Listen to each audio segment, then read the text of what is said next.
All right, guys, our next guest is coming off an incredible first-round submission win over the super tough Kelvin Gastelum just last week in Abu Dhabi, and now everybody wants to know what's next for him, seeing as Robert Whittaker versus Darren Till is officially in the books. He joins us straight from his fishing trip in the forest. Jack the Joker Hermansson, welcome to Submission Radio for the very first time, man. How are you? Appreciate it. Thank you so much, guys. I'm great. Just early morning here now in Oslo, so I just ate my breakfast and ready to greet the day. Well, we appreciate you joining us early in the morning over there. Now, the first question that we have to ask is, how was this forest trip? Did you catch anything? And did everybody make it back home alive? Because we know with these forest trips, there's a tendency for one person not to make it back. I was actually out by myself, so I made it. So that was good. And I did catch a few fish, but not like... The thing is that me and my friends, we have this competition. So each month we're supposed to catch a new species of fish. So it's a target species, and I did not catch that fish, but I did catch some other fish though, so it was all good. Nice. I know you and your friends, you and your coach, you guys are a wild bunch. I was watching your vlogs on your YouTube channel, which is brand new. The vlogs Yeah. are great production value. You and your coach, you got the truce. They like to mess with you all the time. You mess with them, but during fight week there's a truce, so they can't mess with you, but you can basically still mess with them. But one thing I got to touch on, right? During the latest vlog, it's about weight cuts, shows your weight cut, and we noticed a couple of things. Other than, nicely pair of chiseled glutes on you, Jack, you got a tattoo on, I want to say, your right ass cheek. And I was like, what is this? So for those who don't realize, what is the tattoo and what is the story there of getting a tattoo on your ass? Oh, man. I was supposed, my brother is a tattoo artist, but before he had his own studio and everything, you're gonna learn, right? So it's good when you have a couple of siblings to practice on. So we were basically home at his apartment, and I was just like, man, can you do a tattoo on me? And he had, yeah, what do you want? And I gave him a suggestion. The thing was that he said, no, sorry, I don't have the right needles for that one now. What was the suggestion? I don't even remember. It was so long time ago. So it was probably like 10 years ago or something. Mm-hmm. Yeah, he couldn't do it. I was just like, all right, I'll have to do something else then. Yeah, just something easier. And I don't know where it came from, man. I was just like, yeah, let's do I Love MMA. And it was just like, where do you want it? Let's put it on my ass. So I don't know why or how I was thinking back then, but I guess there is a good insurance if you get into prison and somebody sees you in the shower, they see that tattoo, they won't let you be, So yeah. So that's what it says down there. Right. Well, Jack, I think that's the end of the interview. We appreciate you coming on, and we got all the questions that we wanted out of you. So go back to your breakfast, and we'll see you next time. Let's talk a little bit of MMA. I know we got what we wanted to get, but let's talk a little bit of MMA. Obviously, Robert Whittaker and Darren Till went down this past weekend. It was a fantastic contest. Super quick. I mean, super close. So the first question from me for you is, who did you have winning in that fight? What was the scorecard for you when it came to the winner? Well, I didn't score it round by round, but I believe I gave. I think the Whittaker took 3 or 4 rounds, basically, and before that, I believe that he was gonna win, but Till did a little bit better than I thought that he would do. Actually, he looked very, very sharp. Both guys looked sharp. Both looked like in their prime. So I was impressed by both of them. But Whittaker definitely took that fight. That was my impression. Because obviously you called your shot as far as wanting to face the winner. So I'm wondering if there's anything you learned about that fight Specifically Robert Whittaker. I'm curious what you thought about him coming back, from a tough loss and losing the title, and what you thought of him. He looks great, man, and I've been saying it, and I'm honest with it. I think he's one of the harder matchups for me in the division, maybe the hardest one actually, because he has a style that is hard to handle. He's so good at, I call it darting in. He comes like an arrow, very quickly covers distance, and many people that do that, they are kind of upright. He comes like in a great angle, a little bit from underneath and upwards when he attacks, and it's so hard to handle that because it stretches you up. He has a great style, and he's just a really good fighter. So I will have to sit down a couple of hours and figure out how I'm gonna beat that, because I don't know right now, but when I fight him, I will have a good plan. It's interesting. Just want to touch on you saying that he might be one of your toughest matchups. I mean, styles are everything, right? So is he in any way a tougher matchup than Adesanya for you when you look at sort of how you match up with everyone? Definitely. It's just that style there. I know how I react to different styles in sparring and so on, and I believe that Whittaker definitely has that style that is going to be the most challenging for me. So I see him being a harder matchup for me than Adesanya. What about Paulo Costa? I know you've mentioned before how much of a tough fight you think he is for a lot of the competitors in the division. Do you believe Robert Whittaker could even be a tougher fight than a potential title fight with Paulo Costa if he becomes champion? Yeah, I'll rank Paulo Costa the second hardest fight for me in the division. So I believe that Whittaker is a trickier fight to handle, even though all of these guys are great, and you really need to be on your best to beat any of them.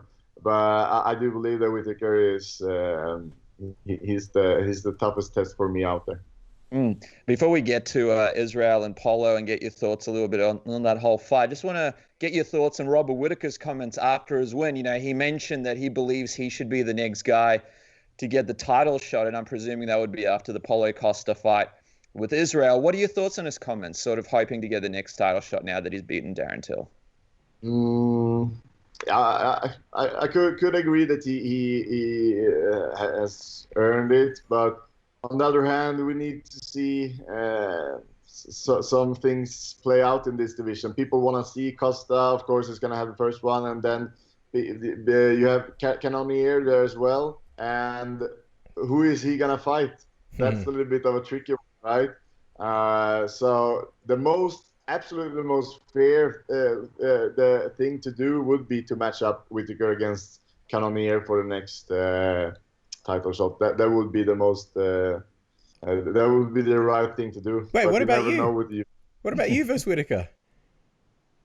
Yeah, definitely. I want that fight. That's the fight I want, and but the thing is that it still leaves a little bit of a question mark with Cannonier, though. So that's he's in there, squeezed in between there. So. Wow. What about this honesty? Early morning honesty. We should get all our guests on early in the morning. I think that's the key to the best interviews. Found out the ass tattoo. Now know your real thoughts on the division. This is great. Let me just quickly, before we get off Whittaker, this rematch, if he did get another shot at Adesanya, I'm just curious to hear your thoughts. Do you think a rematch looks different between the two, or do you think it plays out similarly? Again, styles. I'm not sure that Whittaker is going to handle Adesanya very well. I think Adesanya beats Whittaker most of the times, actually. Wow. So is that I'm always seeing the styles more than in Adesanya is the champ, he's gonna beat everybody, or Whittaker or whatever. It's all about the styles, man. I believe that Costa is beating Adesanya. I believe that Adesanya is beating Whittaker. So it's all about the styles. Wow. Well, then what's next for you? Because obviously you called your shot. You said you wanted to fight the winner of Whittaker and Till, and You're being a nice guy. You're saying Whittaker versus Cannonier for the next title shot. Where does that put you, man? What's next? I think that's likely that will happen, but it doesn't mean that I don't want the fight, right? Mm-hmm. So I would say like my preferences would be Whittaker. That's the first preference. Then the second one would be the loser of the title fight, Costa Adesanya, and I guess the third option is Darren Till. So that's the three fights that I could see happen. So we'll see. You know, we'll have to have a discussion with the UFC and see on which page they are, because ultimately they are the one that is taking these decisions. Have you heard anything from them as far as what their plan might be for you? Because I feel like you're taking the realistic path, and what I'm getting from you is you feel like maybe you need one more. Maybe you need one more to sort of, prove yourself, which is why you're saying, the loser of Israel Adesanya and Paulo Costa, as opposed to, straight in for Whittaker. Yeah, don't misunderstand me. I want the Whittaker fight, and it would it would make sense as well. It's not a crazy fight to make. Whittaker, he might also need one more to get a title shot, and it's just like I'm trying to see it from somebody that's outside, and I can see the UFC is probably thinking like that. So, but definitely the first option would be Whittaker, and the second option the loser of the title fight, and the third option would be Darren Till.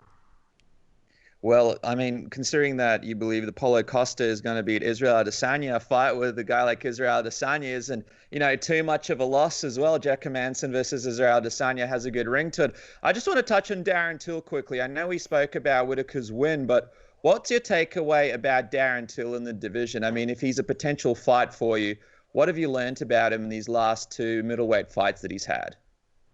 He looks good. He looks really, really good, actually. So I believe that this is his weight class. This is where he's supposed to fight at. He's not a small guy, So he's big enough for the division, and this is where he belongs. Super technical striker, of course, and he has a style that is beautiful to watch. So I enjoy watching Darren Till.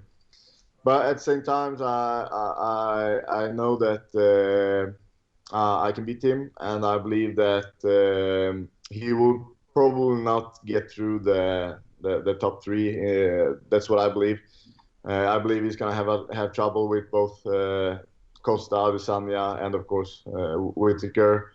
It would be interesting to see him fight Cannonier and see. But that's my thought on Darren.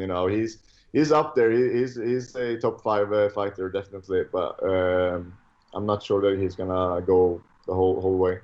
Interesting. Like, we were talking about this just over the weekend. Like, the division at the moment is just so crazy. We had Dan Hardy on last week, and he was saying that the top guys, they can kind of just, the belt can change hands so many times, kind of like what you were saying about certain style matchups, beat certain people. One of the things that obviously he spoke about was, guys like yourself and Whittaker, Adesanya, they can make Paulo Costa look, a level below you guys. And I saw that you sort of, didn't exactly agree on that. I'm just curious why that is, and what do you think is, say, the biggest misconception about a guy like Costa, especially when it comes to this Israel matchup? I just believe that his physique and power and pressure, combined with that he's fearless. He goes in there and he pours it on you. I think that's hard to handle. If somebody would be a little bit smaller and not as powerful and as reckless, that wouldn't be a great idea. But I believe that combined with his power and his physique, it's hard to handle that kind of style that he brings. And by the way, I mean, we are still in this post-fight celebration period for your win over Kelvin Gastelum, a super impressive performance, and what a win for you over there on Fight Island. I mean, a lot of people super impressed with that win. There's still a little bit of a sort of feeling from some of the part of the MMA community that you didn't really kind of get the credit that you deserve for that win over Kelvin Gastelum. Did you feel like that at all? Do you feel like that at all? Do you feel like you got the credit that you deserved for that spectacular stoppage? Nah, I feel like, this, not just this fight, it's many of my fights. Sometimes you make it looks, if you make it looks too easy, then people might not appreciate it as much for some reason. I don't know, man. It's yeah. You always want more reactions and more hype to yourself, but going into this, I knew that I'm not gonna be the guy that is screaming the loudest or will get the most attention. I'll just have to continue and finish my fights and continue to win. And suddenly, before anyone knows it, I'm gonna be there at the top, and people are gonna wonder, where did this guy come from? But the next fight, I already has 11 fights in the UFC, and when I say that to people, they're like, "What? I thought you just had 5 or something," So people don't pay attention, and yeah. I'll just have to continue and finish and winning fights, and hopefully the attention will come when I have that gold around my waist. Yeah, for sure. And I mean, obviously the Kelvin, like on that road to the title, I think the Kelvin win and the way it played out couldn't have gone any better. I'm just curious, obviously, because that Cannonier fight was somewhat recent, and obviously people say that you learn the most from your losses. I think sometimes people kind of hold on to those losses for a while, but fighters are kind of different afterwards. What would you say is sort of the biggest thing you took away after that fight, and what is the biggest sort of difference about you now, removed from that fight? I believe that in that fight, I really got caught up in an idea in my head, and that was pretty obvious. It might sound, but the thing was, in the whole preparation for that camp, we worked on my stand-up and how I was gonna use that, to create openings and so on. But in the fight, I just locked into the idea. I just like, okay, if I get into the ground, it's gonna be over. I'm gonna win this fight. And that was the only thing in there, and it was super obvious for Jared what I was gonna do, and I made it easy for him. When he timed that uppercut on my level change, I just a naked shot from the outside like that. It was not a good idea to do so. I believe that I learned that I need to trust my preparations and follow the game plan basically, and not let the emotions inside of you decide what you're gonna do.